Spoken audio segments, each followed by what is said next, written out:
Hola, hola, hola, Bella. Qué gusto. Bueno, no te veo, pero ahí estás. Baruch Hashem. Espera, me voy a bajarle el este. Hola, Mora. ¿Cómo estás, Ma? Bueno, hoy vine a la yeshiva porque había mucho tráfico de Interlomas y me dio mucho miedo no llegar a la casa. Entonces dije, bueno, tomo un punto medio y vengo para aquí.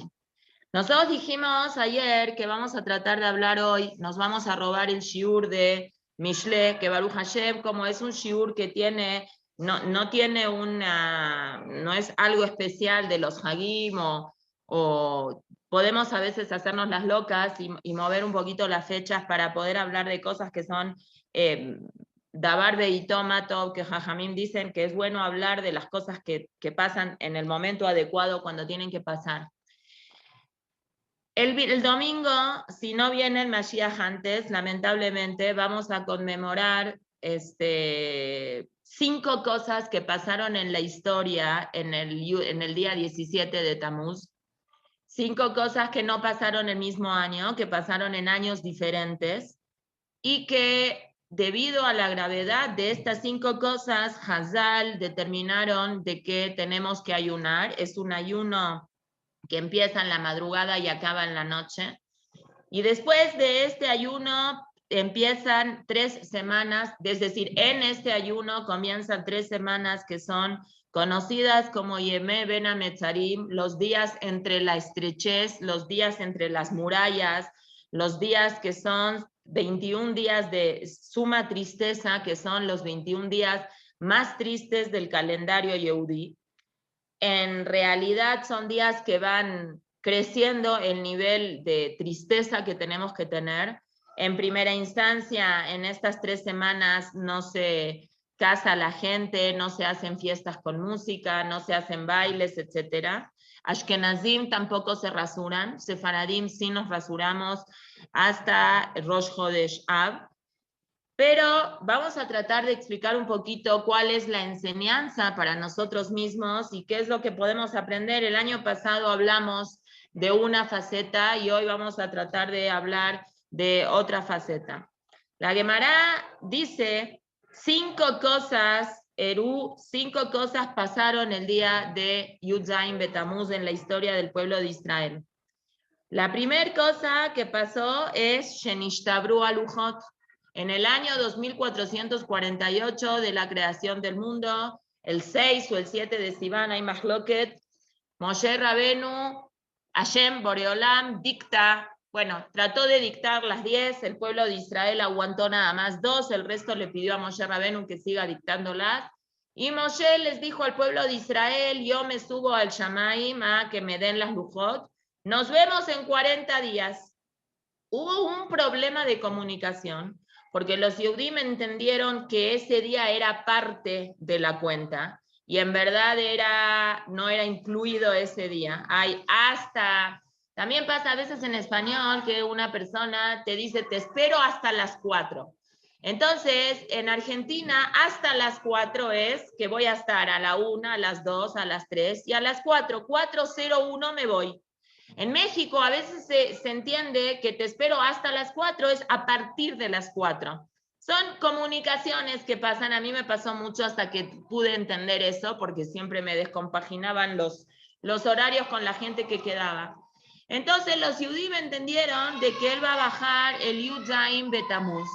De hecho, que él tenía que haber bajado Tet Zayin Betamuz. Y el Yud Zayin Betamuz es Ad Veloat Bichlal, es decir, está adentro de la cuenta de los 40 días.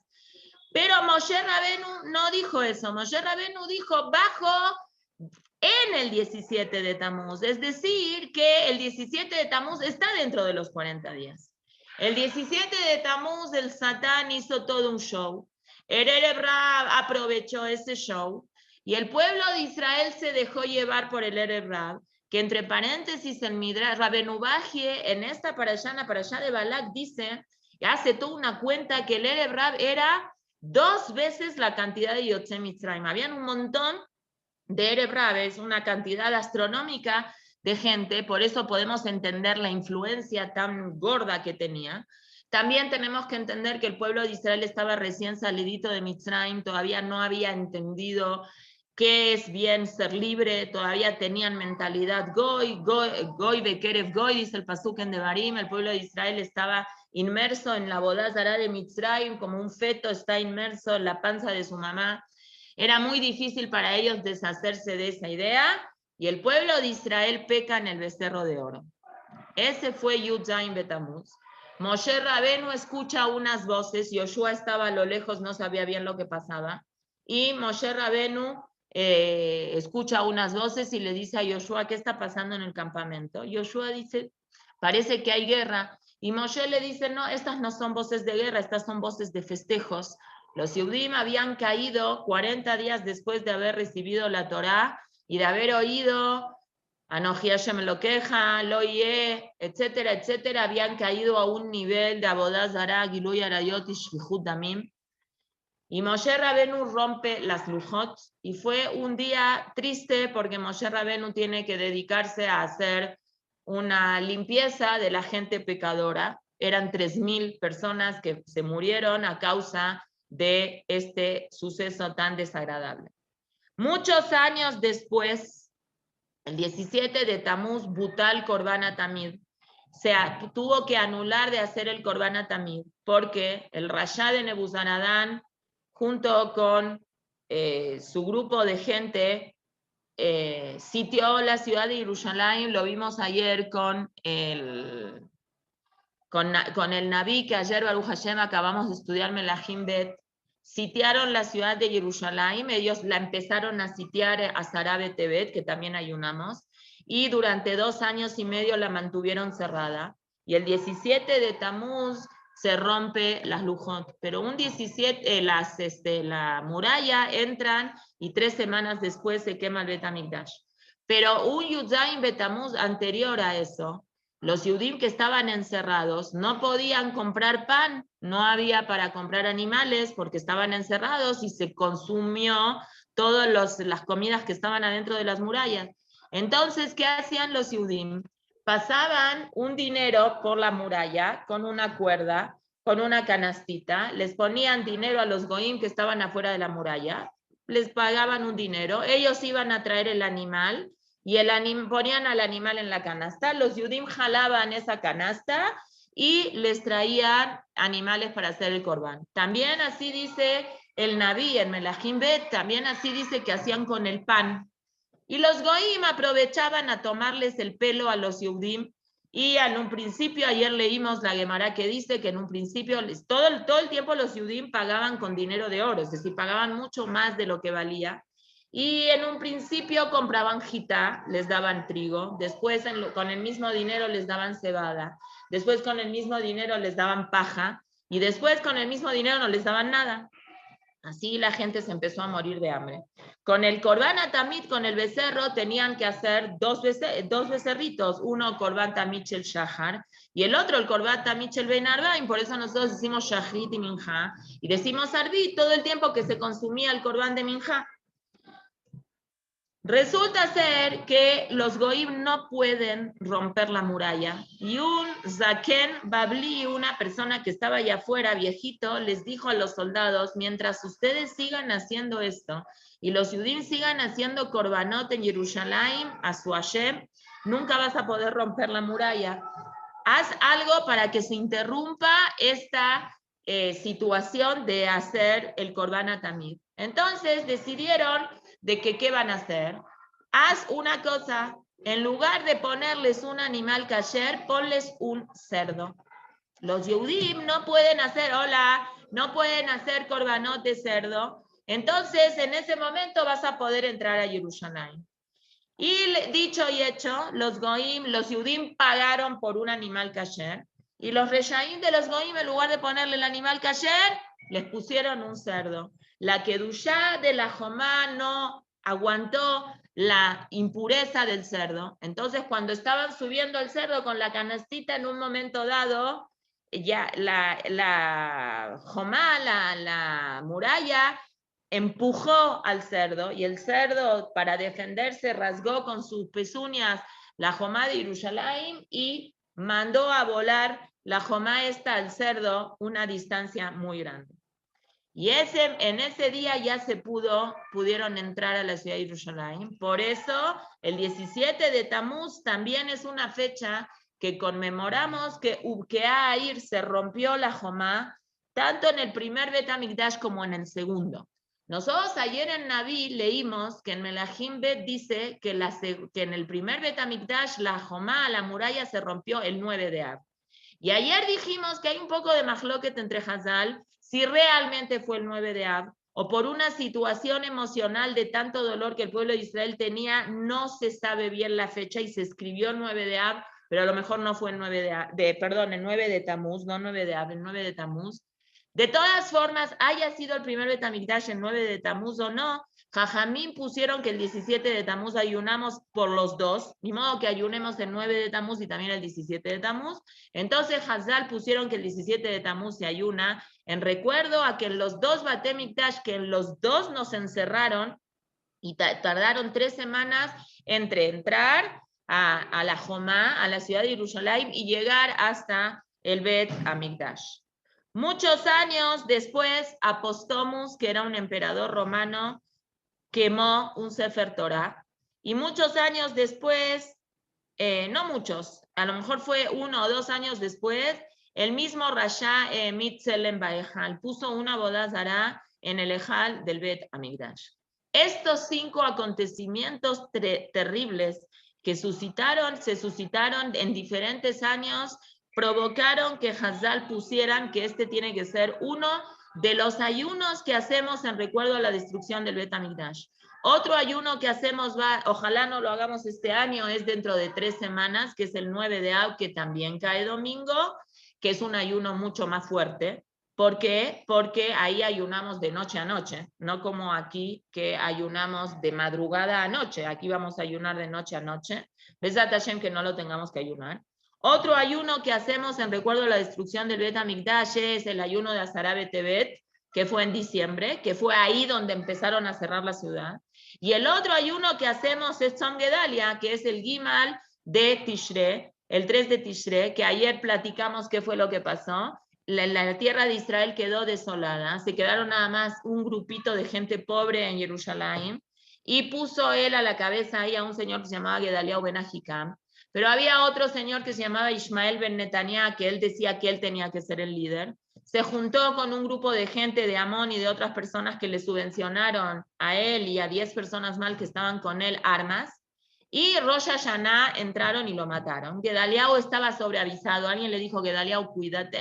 Gedaliah dijo, no creo que esto sea verdad, y lo asesinan. Como lo asesinaron en Rosh Hashanah y no se puede ayunar en Rosh Hashanah, nosotros ayunamos el 3 de Tishre, pero no ayunamos nada más porque mataron a Gedaliah, porque lamentablemente la historia de persecución que tenemos, que si ayunaríamos por cada tzadí que lo matan, deberíamos de ayunar todo el año, entonces sería una cosa tremenda. Básicamente se ayuna porque la tierra de Israel quedó desolada. Los Yudim que estaban con Gedaliah vieron lo que pasó, se sintieron muy desprotegidos, dijeron no queremos un asesino como líder. Entonces se fueron de Israel y la tierra de Israel quedó desolada y se cumplió lo que dice ahí la Megilá de Ejá, de que la tierra quedó shomemá, quedó completamente abandonada. Nosotros sabemos que el objetivo que tienen los ayunos, ¿cuáles son el objetivo? ¿Por qué se ayuna? Si nosotros sabemos de que el nazir que se abstenía de tomar vino y de comer uvas, tenía que cuando acababa su periodo de abstinencia, tenía que traer un corbán hatat, porque tenía que pedirle perdón a Boreolam que no disfrutó de las cosas bonitas que tiene la vida.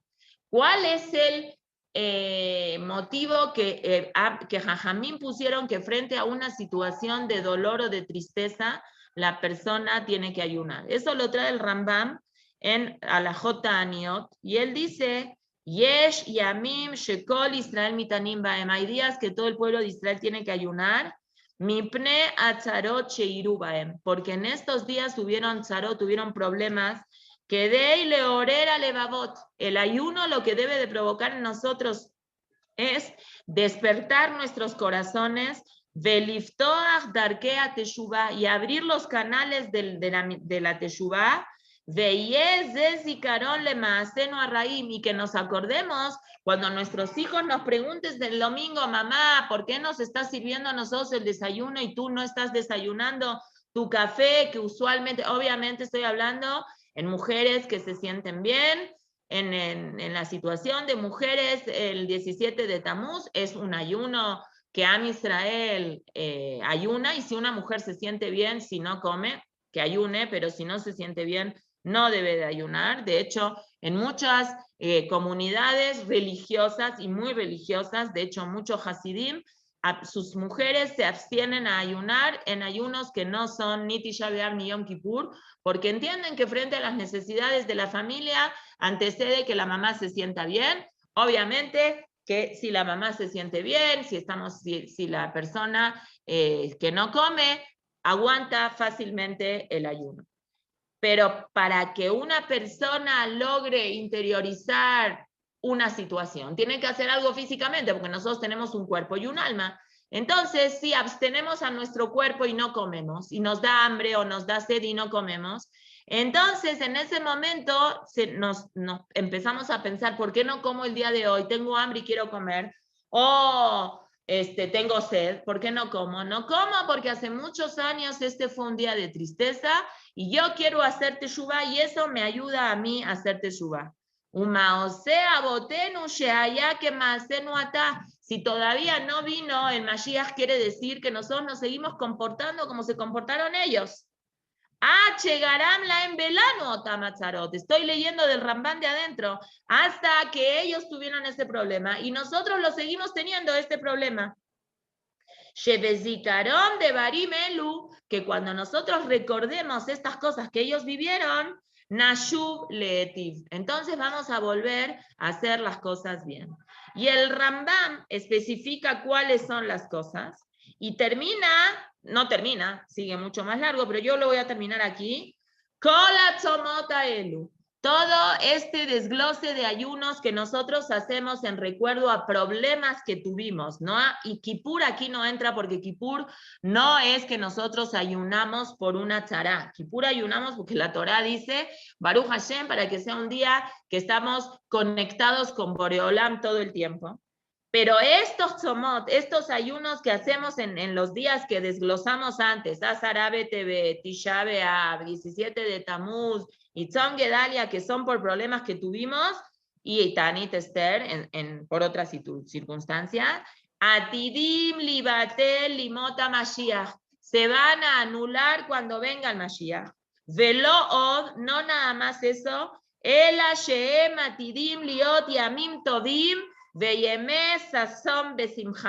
todos estos ayunos van a ser días de fiesta. Y el Rambam no le inventa, él dice, Sheneemar, como dice el Pasuk en Zeharia, Koamar Hashem, así dijo Hashem Tsebakot, el Hashem de los ejércitos, el ayuno del mes cuarto, y el ayuno del mes quinto, y el ayuno del mes séptimo, y el ayuno del mes décimo, es decir, cuarto es Yudzaim Betamuz, quinto es Av, séptimo es Tzom Gedalia, y décimo es Asara Betebet, y el Lebet Yehudá Lesazón Belesimha va a ser para los Yudim Lesazón Belesimha como alegría, Ulemoadim Tovim, y de fechas bonitas.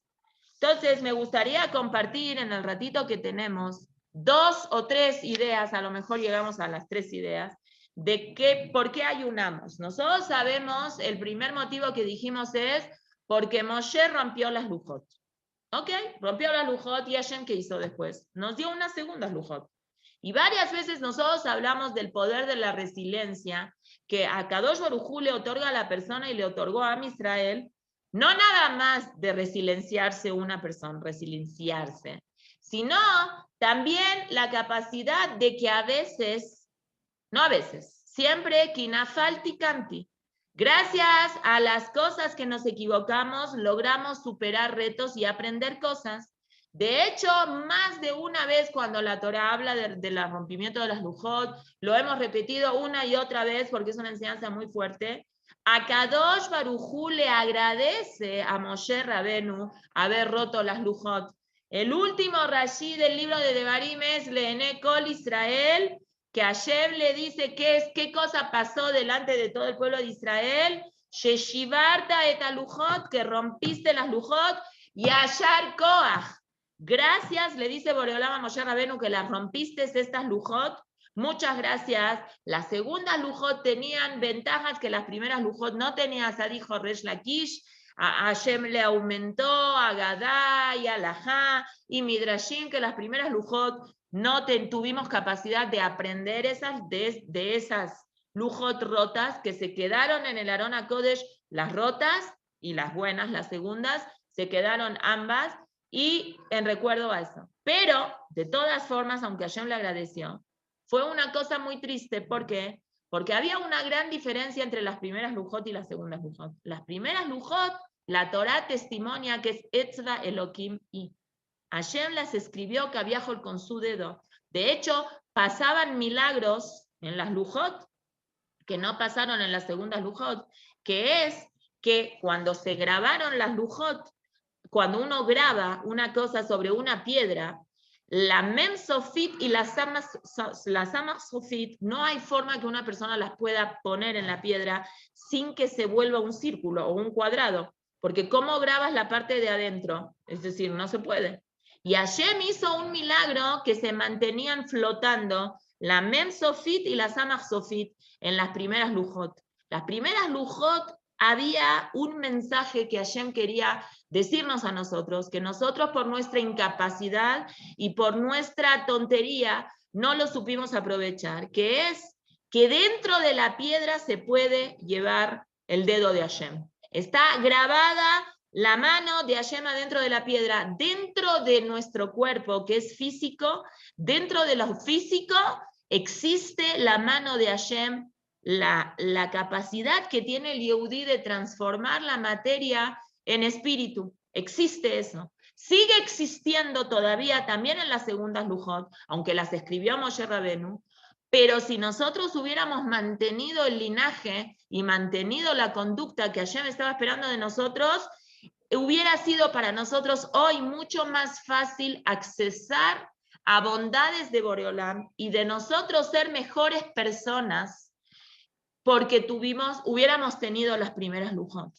Cuando la Gemara enumera los motivos de la destrucción de la ciudad de Jerusalén, uno de los motivos que la Gemara trae es que una de las ventajas que hubiera tenido las lujot si no se hubieran rotas, la Gemara dice, Ilmalel lo nishtabru a lujot, en Maseje Terubim, si no se hubieran roto las lujot, lo nishkaha Torah me Israel, no se hubiera olvidado la Torah. Es decir, el pueblo de Israel, gracias a las primeras lujot, hubiéramos tenido un nivel de conocimiento de Torah mucho más superior al nivel que tenemos hoy en día. La Gemara después pregunta, uno de los motivos de que por qué se destruyó la ciudad de Jerusalén, Bishvil Shedanu Din Torah, porque ellos hacían un juicio de Torah. ¿Qué tiene de malo? Si hacían un juicio de Torah es una cosa que está muy bien. ¿Qué tiene de malo? Ela Shemidu Din Torah Velo Asu Lifne Meshurat Adin. Ellos hacían exactamente lo que tenían que hacer, no hacían lifne meshurat adin, no hacían más de lo que tenían que hacer. Y aquí surge una pregunta, vamos a decir, un minuto, voy a cerrar la puerta.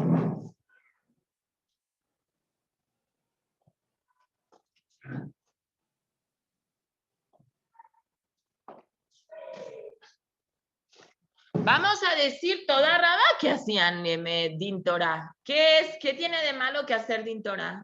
Hashem, cuando nos dio las primeras lujot, nos capacitó a nosotros, también en la segunda, de que tengamos esa sensibilidad de hacer más de lo que tenemos que hacer. No que nos conformemos con lo que tenemos que hacer, sino que hagamos más.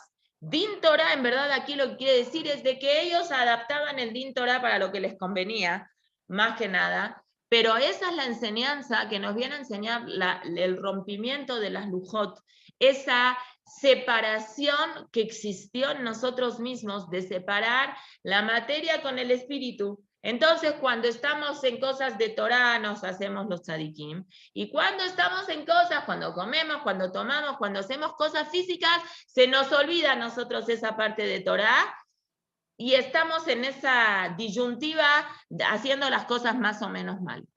Eso es un punto que la Torah nos cuenta. Pero nosotros sabemos que tanto la destrucción del primer Bet HaMikdash como la destrucción del segundo Bet HaMikdash, que todavía no lo tenemos, y si no lo tenemos quiere decir que todavía está en nuestras manos poder remediarlo para poder tenerlo. Uno de los motivos más grandes que la Torah trae, los Jajamim traen, es la falta de unión que había dentro del pueblo. En Melahim Bet Perek Yud Zayin, nosotros no lo vimos de adentro, pero el Naví hace todo un desglose de todas las averot que provocaron el galut de los 10 Shevatim en primera instancia, y 152 años después la destrucción del Bet HaMikdash. Y la mayoría de los motivos que el Naví trae, no nada más en Melahim Bet, sino en Zeharia, y en Irmiau, y en Ishayahu, y en muchos de los Neviim de que hablan sobre la destrucción del Bet HaMikdash, es la falta de unión, la falta de conexión, la falta de sensibilidad de unos frente a los otros en todas las mitzvot que son relacionadas Ben Adam la Javero, y que en eso tenemos que mejorar y tenemos que tratar de ser mejores personas. Quería compartir con ustedes algunas ideas y algunos masiot que los Jajamim, incluso de nuestros días, nos hablan sobre la fuerza que tiene una palabra buena que uno le pueda decir a otra persona. Que yo no dudo que ustedes, tzadikot, son personas que lo hacen continuamente, pero a mí me cuesta mucho trabajo decir así cosas bonitas, no soy de hablar, entonces cuesta trabajo hacer estas cosas. No soy de hablar, sí hablo hasta por las tapas, pero no soy...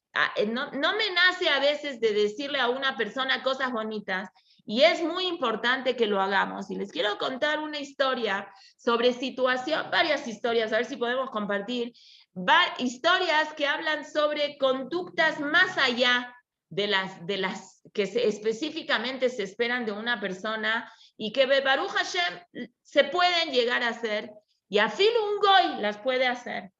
Ustedes saben que ahorita con la pandemia se cancelaron muchos viajes, pero en Estados Unidos y en Israel se organizan Bein Hazmanim, después de Tisha B'Av, viajes a lugares de Europa donde habían comunidades judías muy fuertes. Así que en México también creo que organizaron a España, ¿no? A diferentes lugares, como tipo estilo marcha de la vida, pero sin marchar. A lugares donde habían comunidades judías muy importantes, viajan con alguien que se prepara bastante de historia y que cuenta, aquí pasó tal cosa, aquí pasó tal otra. En Israel y en Estados Unidos se usa mucho. Entonces la gente ahorra todo el año y se va de viaje a conocer la historia de los Yudim en diferentes partes del mundo. Uno de los viajes que se organizaron fue hace creo que fue en el 2018, una cosa así, se organizó ir a la parte norte de Europa, a Dinamarca, Suecia, Noruega, Finlandia, toda esa parte norte de Europa, donde Baruch Hashem, no hubo una Shoah a los niveles que hubo en la parte de abajo. Ahí fue el día D cuando bajaron el ejército francés, creo que fue, y el ejército inglés a las costas de Normandía, vía ahí por Noruega y no sé qué, y ahí hubo un ataque bastante importante que dio bastantes bajas al ejército nazi, Baruch Hashem. Uno de los países que se destacó por la ayuda que le dio a los Yudim fue Dinamarca. Y la historia es muy interesante, yo creo que muy poquita gente se la sabe. El embajador de Alemania en Dinamarca no era nazi. Y el Dafka tenía una muy buena relación con los Yudim de Dinamarca. La capital de Dinamarca es Copenhague. Y llamó al Rab de Copenhague, de la capital de Dinamarca, y le dijo, yo tengo información de que los nazis y Mar Sheman Beziham piensan también venir a matar a los Yudim de Dinamarca. Más ella allá, porque al final llegó Hitler y Mar Shemó a Dinamarca, no pudo hacer lo que él quiso, Gracias a Boreolam y gracias a que este embajador se movió con el Rab, era antes de Rosh Hashanah. Los Yudim ya tenían, algunas familias ya tenían puesta la mesa para Shabbat, y el Rab reunió a toda la gente de Copenhague, a los Yudim, en el Knis, y les dijo, nos tenemos que ir, agarrémonos cosas y nos vamos. Y muchos Yudim, 7.200 Yudim, de los 7.500 Yudim que habían en Copenhague, se salvaron gracias a este Goy, al embajador alemán en Copenhague, que le pasó el dato al Rab este, y el Rab este empezó a mandar gente que se cruce la frontera con Suecia, y Suecia se mantuvo como un país parve, y ahí muchos Yehudim se salvaron. El Rab, en uno de los escritos, escribió que eso fue en el 43, en el 45 terminó la guerra, regresaron los Yehudim de Copenhague a sus casas, y sus vecinos Goim cuidaron la casa de ellos para que otras personas no entren, porque como pasó en Europa, en Polonia, de hecho hasta el día de hoy, gente que tiene alguna propiedad en Europa, que quisiera volver a su casa, ya está recontra súper ocupada. La editora responsable de la revista Dina, no sé si tuvieron la oportunidad, hay un periódico religioso en Israel que se llama Amodía, que metía los días viernes, o los martes, no me acuerdo, un suplemento para la mujer que lo editaba la hija del dueño de la Amodía, la señora Ruth Lichtenstein. Yo tuve el zhut de conocerla, no sé si se acuerdan, que hace, a lo mejor en el 2005, fue en el 2006, no me acuerdo, la Yeshiva Keter Torah organizó un congreso sobre la Shoah, donde se habló de la Shoah. En los 9 días fue ese día, se trajo gente de Torah Mesorá que dé conferencias y todo. Y yo me había comunicado en ese momento con la señora esta, con la señora Ruth Lichtenstein. Todavía no era, Vina no era una revista que se vendía por separado, se metía adentro del suplemento de los viernes en el periódico Amodía, y ella es la hija del dueño de la revista, un Hasid, sobreviviente de la Shoah. Y ella me contó que en una de las ocasiones ella le dijo al papá, volvamos a Europa y volvamos a la casa que tú tenías en Polonia.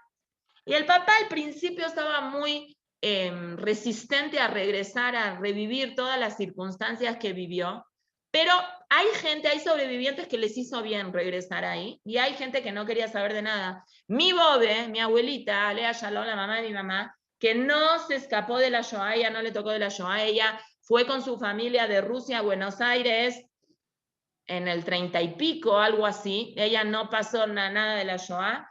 Tenía posibilidades económicas. Mi abuelito Miseide, que tampoco fue sobreviviente de la Shoah, él nació en 1911, entonces él llegó a Buenos Aires, Argentina, creo que en 1920, a Filu, entre la Primera Guerra y la Segunda Guerra.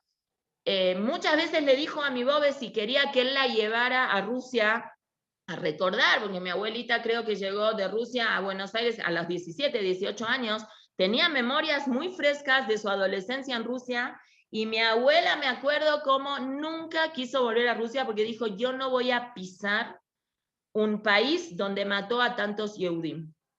No quiso. Pero hay personas que no les molesta y sí han querido volver. Por ejemplo, seguramente habrán oído del posek, uno de los poskim más importantes de la generación de hoy en día, que se llama el Rab Asher Weiss. El Rab Usher, que le dicen Usher Weiss, también es Hasid, es autor de un posek muy grande de los libros de Minhat Asher. Creo que de hecho vino a México, me parece, si no me equivoco. Él acompañó a su papá era sobreviviente de la Shoah, él lo acompañó a su papá en un viaje, y el padre llegó en un estado de emoción tan grande porque fueron a los campos de concentración, y el papá dijo, yo estaba parado acá cuando Mengele y Max Shemovic Zichron me separó de mi papá y me dijo, tú para aquí, y después al papá de él, el abuelito de Rab Asher Weiss, nunca lo volvieron a ver.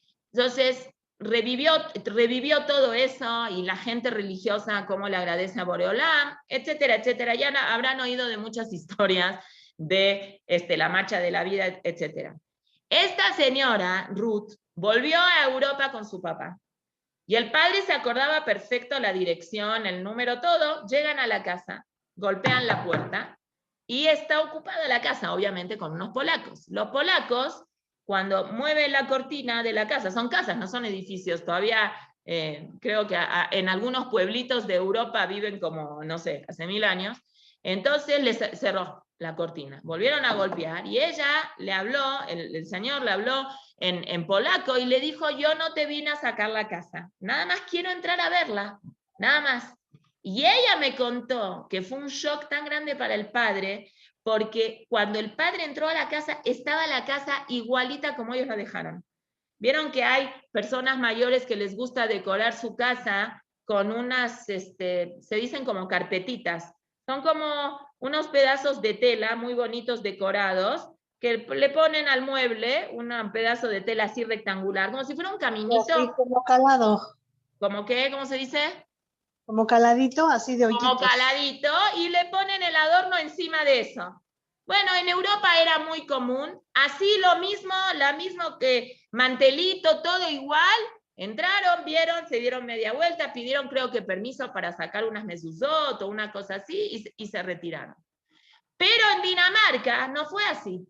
Los vecinos goim de los Yudim que se escaparon le cuidaron la casa a los Yehudim, y 2 años después, cuando regresaron muchos Yehudim a Copenhague a sus propias casas, entraron a la casa y vieron la mesa puesta como ellos la habían dejado igualito. Después de 2 años, igualito. Y uno dice, no puede ser. No, sí es. Hay goim que hacen esas cosas, existe Hasidei Umot Olam que hacen más de lo que se pide de uno para hacer.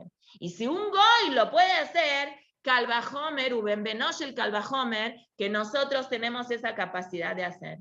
Y hablando de Suecia, me voy a pasar a contar ¿por qué voy a contar esto? Porque vamos a hablar ahora, vamos a decir un Dvar Torah del Rab que habla de esto. El Rab Volbe, que es conocido muy grande por su libro Aleshur, es un sobreviviente de la Shoah. Después él se escapó. Él era estudiante de la yeshiva de Mir. Mir no está en Alemania, creo que Mir está en Rusia o en Polonia. Y él, cuando fue el famoso escape de la yeshiva de Mir a Shanghái, que habrán oído de ese escape, ojalá un día tengamos la posibilidad de poder hablar de eso, del nes tan grande que hizo Hashem para que se salve la yeshiva de Mir. Él no pudo subirse a ese tren porque ese tren era de Rusia, conectaba Rusia hasta que llegaba a China, todo el trans, no me acuerdo cómo se llama, trans algo. Transiberiano. ¿Cuál? Transiberiano. Eso, transiberiano, cruzaba toda Siberia. De hecho, fue el viaje que nunca nadie supo por qué a los rusos meshnunos se les ocurrió construir toda esa vía para que los Yudim necesiten escaparse y la yeshiva de Shanghái se salve. Pero él, el Rab Volbe, tenía pasaporte alemán. Él era yeque, él era alemán. Entonces, Alemania estaba peleadísima con Rusia. Entonces, él no se pudo subir a ese tren. Todos los polacos o los rusos podían utilizar ese tren, los lituanos, porque Lituania estaba medio así. Pero la gente, polacos no creo, lituanos y rusos podían utilizar ese tren. Pero alemanes no podían. Entonces, él se escapó con un grupo de Yehudim y se fue a Suecia. Suecia, como era un país neutral, Keilu, entonces lo recibieron ahí, él estableció ahí una yeshiva, estableció un seminar de niñas, 91 niñas creo que estuvieron con él fue como un papá para ellas, y después hizo alía, después se fue a Israel, hizo una yeshiva, se llamó Beta Musar. De hecho, el Rab Volbe no falleció hace mucho, a lo mejor hace 10, 12 años, no me acuerdo, un grande del Musar, un pensador súper abierto, muy acogedor, y una persona que tiene ideas de Jinuj muy vanguardistas para su época. Él hizo un seminario ahí en la ciudad de Lidinge, hay un libro que habla sobre eso y todo. Bueno, él escribe en su libro, Aleshor, lo siguiente.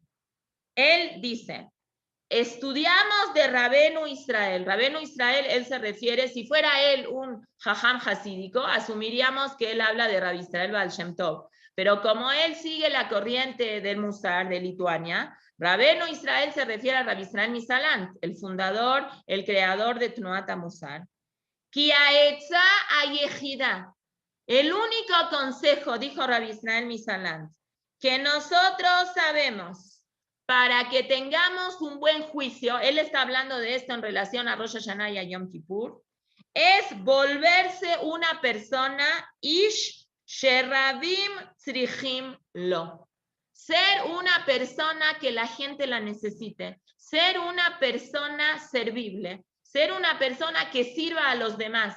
Si una persona sirve a los demás o hace sentir bien a los demás, que eso hace que la persona se sienta bien, las personas a su alrededor se sientan bien, produce un efecto en el Shamaim, que en el Shamaim digan, esta persona se necesita quedar viva otro año más, porque hace mucho bien a las otras personas.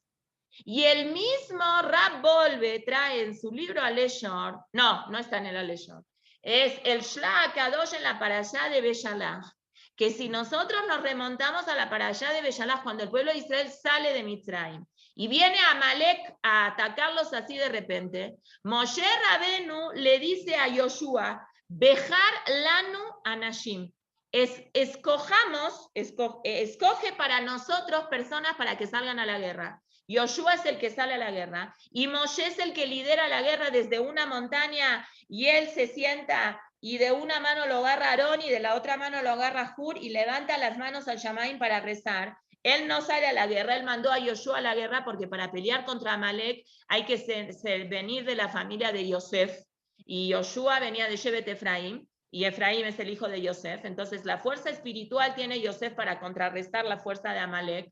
Por eso Hashem se esperó para decirle a Jacob Avinu que cuando pueda salir de Labán hasta que nazca Yosef, porque ahí ve allá Bet Yosef leesh, ubet Jacob leabá, ubet Esab lekash.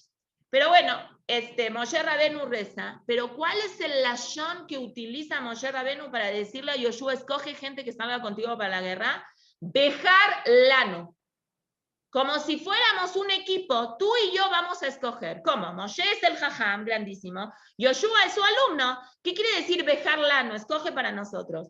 De aquí el Pirkei Avot aprende la Mishnah que nosotros estudiamos. De Yehi que vota al mitja, Javiv aleja que shelach. Sé el honor de tu alumno tan querido para ti como el tuyo mismo. Es decir, Moshe tenía un trato con Yoshua de iguales, de pares. ¿Por qué? Porque Moshe trataba tan bien a Yoshua como si Yoshua fuera un Moshe Rabenu 2. Cuando él no tenía por qué hacer eso, Moshe es el jajam, Yoshua tiene una jerarquía mucho menor que Moshe Rabenu, pero a Moshe, para hacer sentir bien a Yoshua, le expresa a Yoshua, somos cuates, somos pares, escojamos juntos qué personas van a ir a la guerra. Pregunta Shla HaKadosh, si esta enseñanza es tan importante que sepamos tratar a una persona de menor jerarquía como nosotros, ¿por qué el Pirkei Avot no buscó algún pasuk que hable sobre respeto a alguien de una menor jerarquía, algo que esté relacionado con la Torá? ¿Por qué en una guerra de Amalek justo fue que se encontró este pasuk de Bejar lano en la guerra de Amalek? Contesta el Shla HaKadosh un punto muy importante. ¿Cómo sigue el pasú? Cuando la Torá habla de la guerra de Amalek, dice, Milhamá la Hashem ba Amalek, midor dor. La guerra que Hashem tiene en contra de Amalek es de generación en generación. Dice el Shla HaKadosh, Amalek, hoy en día el pueblo de Amalek nosotros no conocemos dónde está, ni qué pueblo es, ni nada. Pero hay un Amalek en cada generación y generación. ¿Saben cuál es el Amalek, dice el Shla, de cada generación? La incapacidad que tenemos las personas de transmitir las ideas de generación en generación.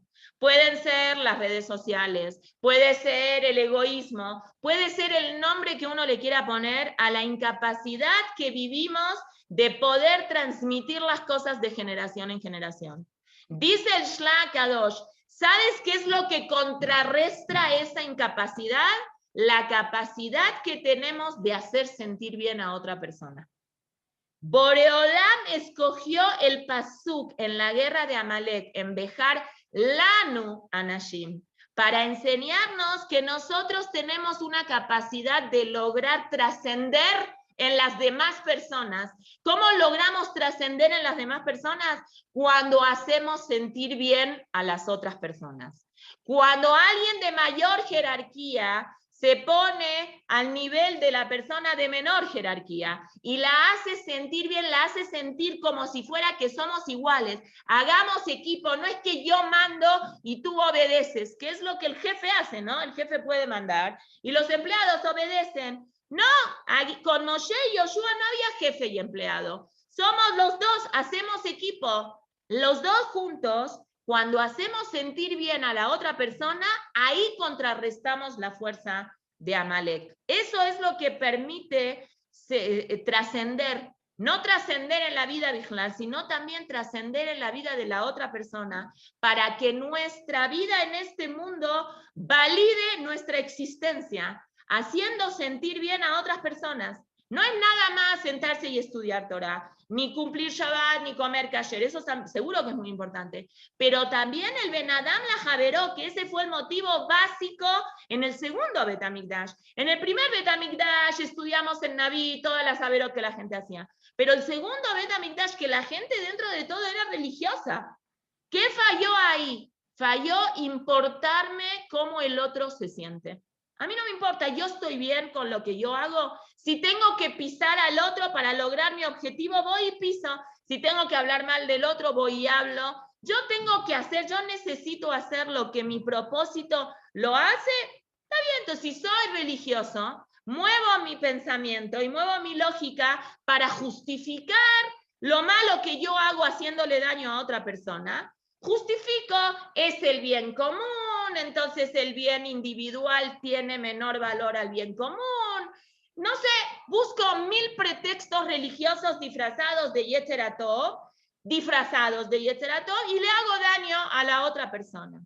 Vienen los jajamim y nos dicen, no nada más tienes que tener cuidado de no hacerle daño a la otra persona, tienes una obligación de hacerla sentir bien a la otra persona.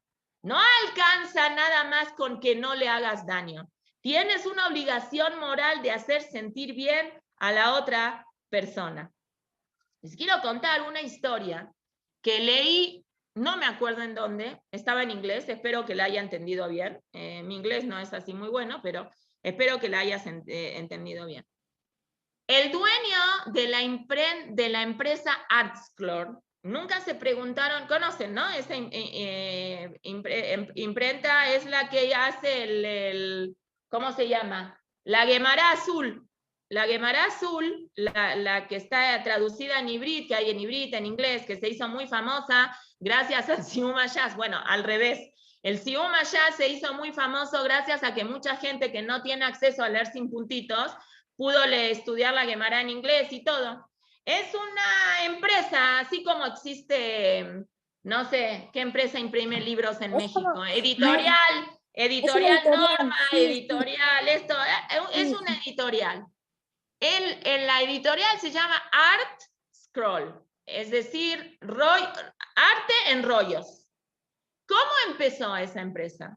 El dueño de la empresa, que se llama el señor, bueno, no sé, ojalá viva, no sé si vive todavía, se llama el señor Meir Slatovich, o Slatovich, Mashukaze. Era un gran dibujante cuando era un muchacho. Por eso cuentan de él que cuando hacían Color Wars en los campamentos en Estados Unidos, eran dos, ¿no? Los Color Wars son de 2 equipos. En la escuela yo me imagino que ahora lo siguen haciendo de 4 equipos, porque mashallah son muchas niñas. Pero en los Color Wars de los campamentos, lo hacían de 2 equipos, dividían los campamentos, el campamento en 2, ponían a 2 Rosh, y ellos podían elegir a su gente. Contaba ahí en la historia que todos los 2 equipos, cuando iba Meir a los campamentos de verano, querían que siempre él sea el dibujante de su bandera. ¿Se acuerdan que en el Color Work hay items? Hay que inventar un himno, hay que hacer una bandera. ¿Qué más había? Hay que hacer porras, lo Obra. baile, hombres no creo que hagan baile, no sé, a lo mejor un Bartorá, una manualidad, lo yodat. Todo el mundo quería a este Meir en su equipo porque dibujaba muy bien. Está bien, el chico ese ya creció, tuvo 15, 16, 17 años, viajó a Eretz Israel, se casó, fue unos años a Brej. Después que fue unos años a Brej, dijo, voy a abrir mi business. ¿Qué business abrió? ArtScroll. Al principio le iba bastante mal porque no tenía ni dinero para invertir, ni sabía bien qué hacer. Él tenía un amigo que se llamaba Meir, que estuvo casado un tiempo y no tuvo hijos, y falleció en el año 75 sin hijos. Entonces, el señor Meir, el dueño de ArtScroll, en ese momento dijo, pobrecito, no, falleció sin hijos, relativamente joven, entonces yo voy a hacer algo Leilui Nishmato. Agarró y recopiló Perushim de Megilat Esther. Y dijo, lo voy a hacer que sea Leilui Nishmat, Perushim de Megilat Esther. Pero yo no soy una autoridad rabínica. Se lo mostró a un rab que se llama Nathan Sherman, que es un jajam muy grande, era un jajam muy grande en Estados Unidos. Se lo mostró. Y el Rab Sherman dijo, este peruche es una maravilla. ¿Cómo no lo vendes? Aparte de hacerlo Leilui Nishmat, tú tienes una empresa, una editorial, públicalo y véndelo. Esto no hay en inglés. Esto es una cosa hermosa, belleza lo que has hecho. Rab, ¿usted cree? Yo lo hice Leilui. ¿Qué? ¿Estás loco? Nunca vi un perush tan hermoso. Tienes que editarlo, tienes que publicarlo. Él, gracias a ese empuje del Rab, publicó el perush de Megilat Esther. Se vendió en 3 semanas toda la edición. 20,000 copias se vendieron en 3 semanas, que esto fue antes de Purim. Y esto, dice el señor Meir, fue el empuje para él, para que de ese perush de Megilat Esther hagan después perush de Megilat Ruth, de Megilat Ejá, de Shira Shirim, de Coelet. Después empezó a hacer un Sidur, después empezó a hacer el Humash, y hoy por hoy es un imperio ArtScroll. Yo las invito, métanse, googleen ArtScroll, está medio difícil de escribir, pero se llama ArtScroll, con doble L, todo junto. ¿Cómo se escribe? Para ArtScroll. Y así van a ver el imperio que hoy es ArtScroll, la empresa que le va económicamente muy bien, son personas que donan un montón de dinero. Ellos, Zahu, que su editorial sea la que tenga el Aguemará azul. Humashim tienen en ibrit, en inglés, hay en español a Filu. El esposo de Miriam Mendoza, el Jajam Yosef Mendoza, tradujo los Hamishah Humshe Torah de ArtScroll en español. Baruch Hashem, mi mamá me lo regaló, es un tesoro, es un libro, todo el Humash, con perushim así poquitos.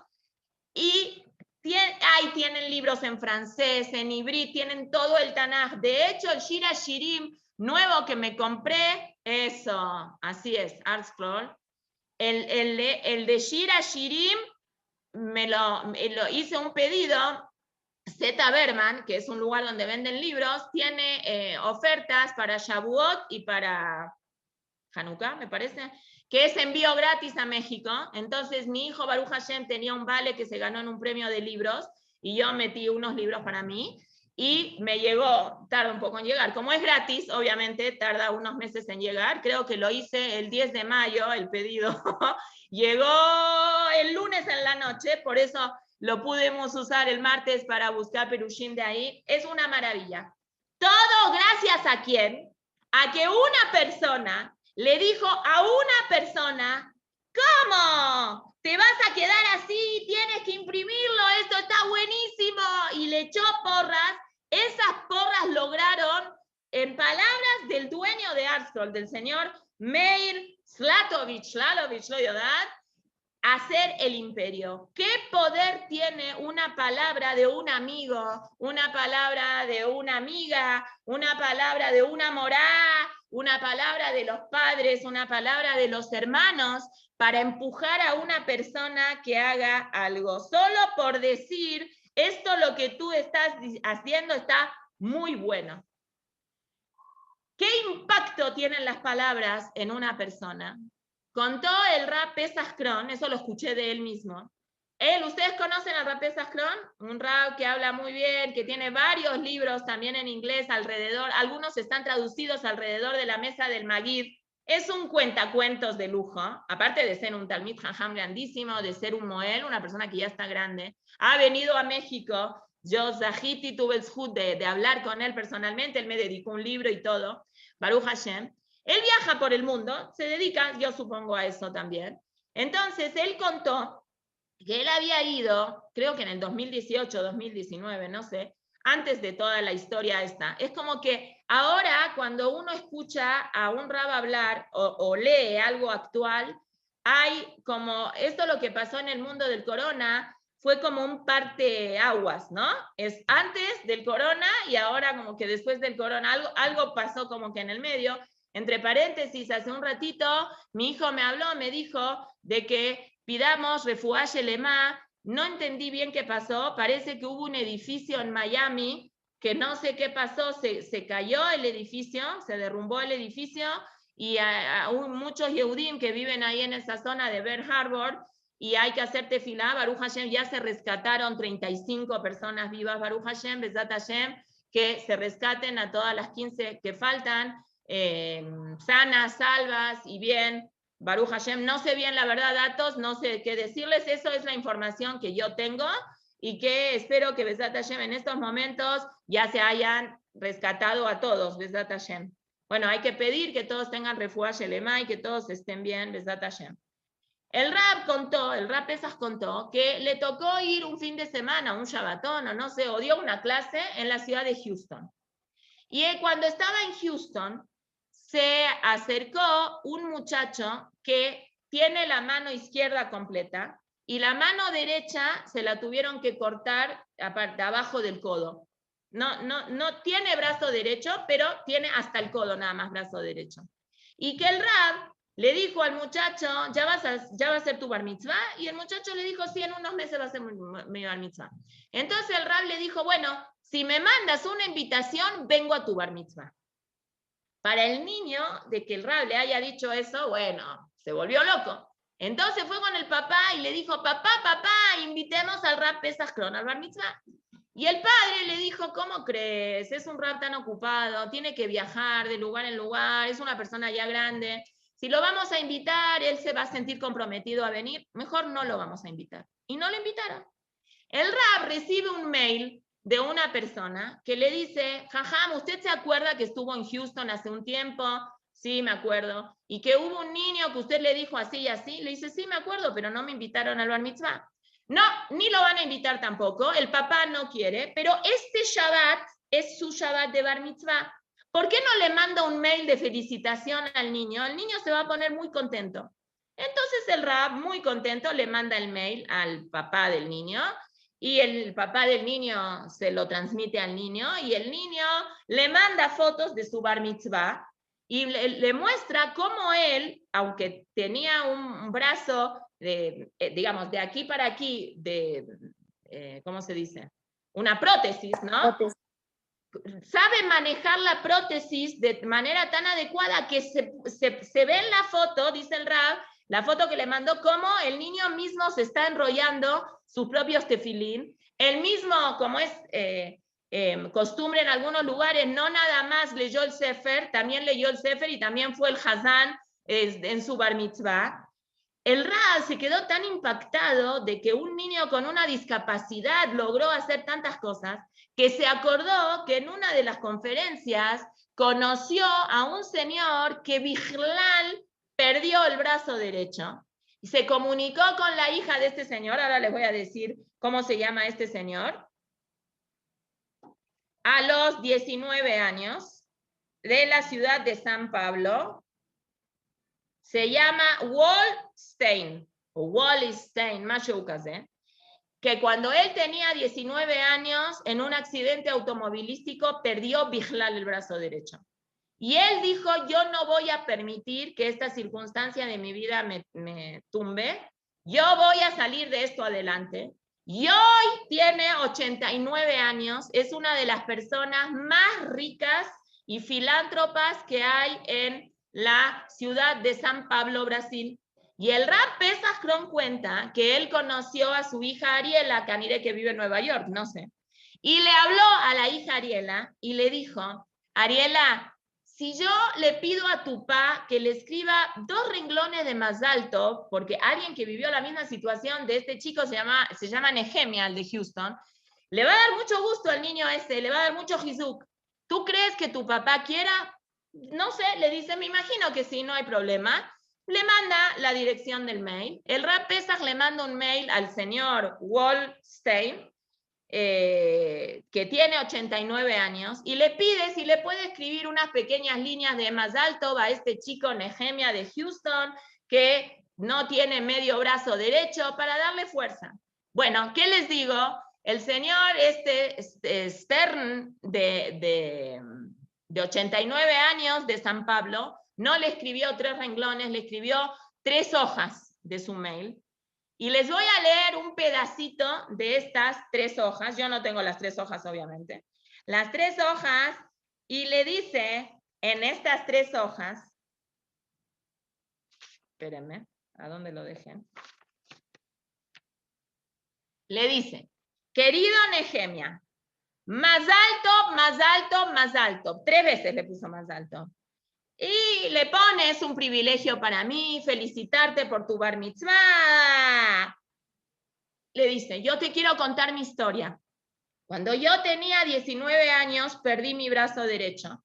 Y yo tuve días muy tristes, que pensé que toda mi vida me derrumbaba. Yo jugaba tenis, manejaba muy bien, jugaba fútbol, esquiaba, hacía todas las actividades físicas. Y yo dije, ¿qué va a pasar ahora de mí? 19 años, ¿qué voy a hacer? ¿No voy a poder hacer nada? Y un día me desperté y dije, no voy a permitir que esto me quiebre. Una discapacidad es una discapacidad si yo así la veo. Yo no voy a permitir que ser handicap, que ser discapacitado, me impida a mí disfrutar de las otras cosas bonitas. Entonces, yo empecé a hacer terapias, tengo un brazo que es de una prótesis, y hoy por hoy tengo 89 años, manejo, juego tenis, esquío, hago todas las cosas que en algún momento yo pensé que no iba a poder hacer, las estoy haciendo. De hecho, ya que hablamos de Ascron, si ustedes tienen la oportunidad y se compraron, o alguien que ustedes conocen, tienen toda la Gemara azul, Masejet Orayot la donó este señor.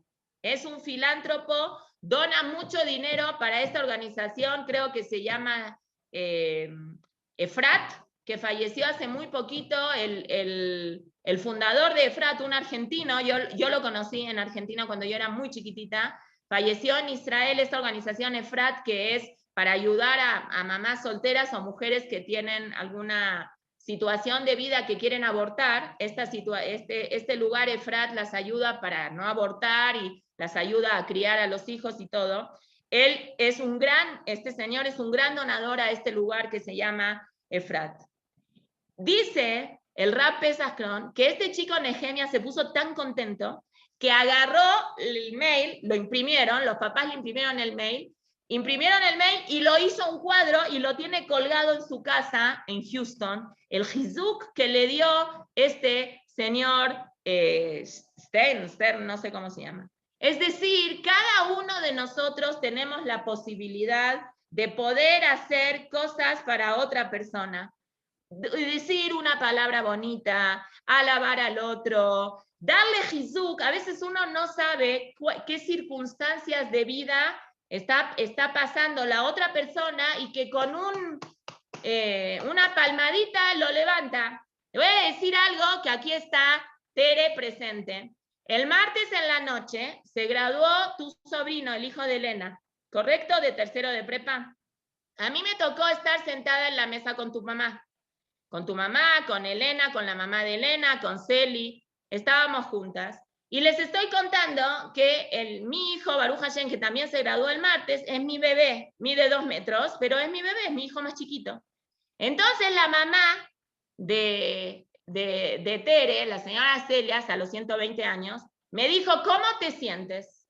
Entonces le dije, tengo un nudo en el estómago, tengo unas ganas de llorar tremendas, pero yo así me da vergüenza que la gente me vea llorar. Entonces, ¿qué hizo la mamá? No, lo único que hizo fue darme 2 palmaditas aquí en esta parte del cuerpo, ¿cómo se llama? Esta parte. En el muslo. Me dio, porque estábamos sentadas juntas, me dio 2 palmaditas en el muslo y me agarró del brazo. Eso fue lo que hizo. Yo no lo estoy diciendo porque Tere está acá. Lo estoy diciendo porque así lo sentí. Me levantó el ánimo. Mi hija, Rifki iba a llegar, no llegó porque mi hija le estaba en un grito que tiene reflujo. Abigail, que llegó de Israel, tenía el horario todo invertido, no llegó. Rachel, no le voy a decir que venga, está recién aliviada. Y Debbie vive en Palo Solo. Entonces yo estaba Palo Solo, pero no me sentí Palo Solo, porque junto a mí ayer me mandó un malaj que se llama Celi, con Elena y con todos, que me hicieron sentir Helek de la familia y de que no me sienta mal que mi bebé se va a Israel. Entonces, que no me siento mal, al contrario, es un orgullo, me siento muy bien, pero sé que lo voy a extrañar horrores. Eso es hacerse ser una persona Sheravim Tzrichimlo, que la gente lo necesita. Necesitamos a personas que hagan no lo estrictamente, no, quién sabe si la voy a tocar, a ver si no se ofende, a ver si la agarro de la mano y por el coro. No. Hacer lifne meshuratadin, hacer más de lo que le toca a uno. Esa es la importancia que uno tiene. ¿Y saben cuándo una persona lo puede hacer? Cuando tiene una buena autoestima. Cuando uno cree en uno mismo, puede ayudar a los demás a que los demás crean en sí mismos también. Lo hemos dicho varias veces, el Tzidkat Tzadik, Rabbi Tzadok HaKohen Milublin dice, cuando dice, Vayaminu va'ashemu ve'Moshe Avdo, lástima que no lo traje el libro, le pedí a mi hijo cuando vino para Pesas que lo compre, porque me gusta leerlo de adentro. Ahí trae el Tzidkat Tzadik, Rabbi Tzadok HaKohen Milublin dice, así como es una mitzvah creer en Hashem, y como es una mitzvah creer en la Torah, es una obligación que uno tiene que creer en uno mismo. Vayaminu va'ashemu ve'Moshe, esa emuná, lo dijimos hace poco en Parashat HaShavua, esa emuná que Am Israel tenía en Moshe fue la que le sacó las fuerzas a ellos para ser mejores personas. Así dice el Rabbi Tzadok HaKohen Milublin, pero también es una obligación que uno crea en uno mismo. Y para que uno pueda creer en uno mismo, Hashem hizo un sistema que la gente que está alrededor de uno mismo le eche porras para que uno se la pueda creer. Porque si nadie me dice a mí que yo cocino rico, pues yo no sé si cocino rico. A mí me gusta lo que yo cocino porque yo soy la que lo cocino. Pero si la gente alrededor mío no me dice, esto sí te salió muy bueno, eso a mí me da fuerza de que ahora yo valido que esta comida que yo hice está muy rica. La persona necesita que la gente alrededor de uno lo valide, no porque tenga baja autoestima, porque así se genera la autoestima.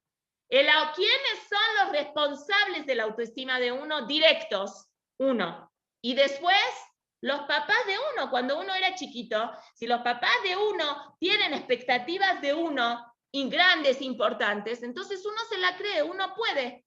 Pero si la gente que está alrededor de uno, desde que uno es chiquito, le dicen, tú no vales nada, tú eres una basura, tú no vales nada, uno crece, obviamente que eso no es ninguna justificación, uno tiene una obligación de trabajar su autoestima, aunque haya nacido en una casa disfuncional donde los padres nunca le dijeron nada lindo, no importa. Pero esa fuerza uno la adquiere cuando uno logra tener una buena autoestima.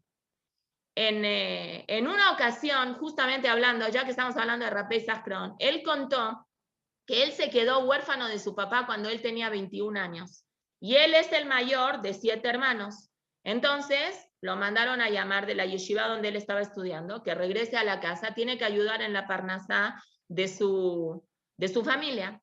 El Midoré Dorot, en su familia son Moalim, su papá de él era Moel, él también, él es Moel.